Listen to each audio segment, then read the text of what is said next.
Well, bless Texas and pass the paranoia, because apparently freedom stops where the hemp plant starts. You can open carry a Glock into a Dairy Queen, but heaven help you if you've got a CBD gummy in your glove box.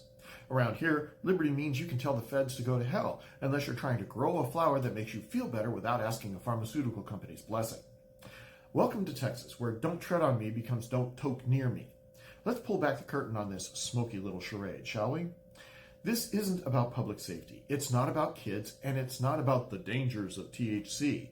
It's about control. Good old-fashioned bureaucratic nanny state control. The same state that trusts you to homeschool your kids, run your own business, and shoot a hog from a helicopter somehow doesn't trust you to decide what kind of leaf goes in your tea.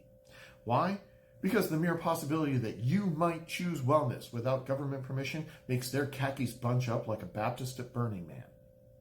They're not scared of the plant. They're scared of what it represents. A citizen making a personal decision without begging the state for a hall pass.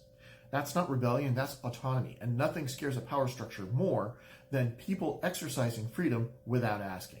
CBD, THC, Delta-8, doesn't matter. To the old guard, it's all the devil's lettuce. Because if they admitted that you could handle your own health decisions without their moral babysitting, this whole benevolent overlord gig might unravel. You ever notice how Texas politicians say parental rights until those parents want to treat their kids' seizures with CBD oil? Or they'll scream about medical freedom unless it involves a plant? They trust you to raise a family and run a ranch, but not manage your own endocannabinoid system. Hell, they'll legalize opioids with a prescription pad, but treat THC like it's a gateway to Marxism. Meanwhile, veterans, chronic pain sufferers, cancer patients, all told to take a number and suck it up. We're not asking for Amsterdam, y'all. We're asking for a little common sense, and maybe the right not to get tackled by the state troopers over a vape pen in a Buc-ee's parking lot. Liberty isn't government issued. It's your default setting. And if you're not hurting anyone else, the state has no business in your bloodstream.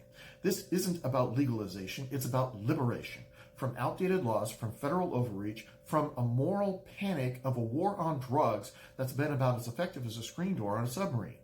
In Denton County, in House District 57, in Congressional District 26, people want less federal nonsense, fewer bureaucrats breathing down their necks, and more power to make decisions close to home. And that includes what they put in their bodies. And if liberty doesn't include that, then what the hell are we even defending? Texas talks big about freedom until it's time to actually trust people with it. So here's the challenge to every small government candidate out there. Prove it. If you believe in liberty, prove it on the ground where it matters, in the bloodstream, in the medicine cabinet, and in the quiet choices made by good people trying to live with dignity and without pain. Because if we can't trust Texans with a plant, maybe we just don't trust freedom as much as we say we do.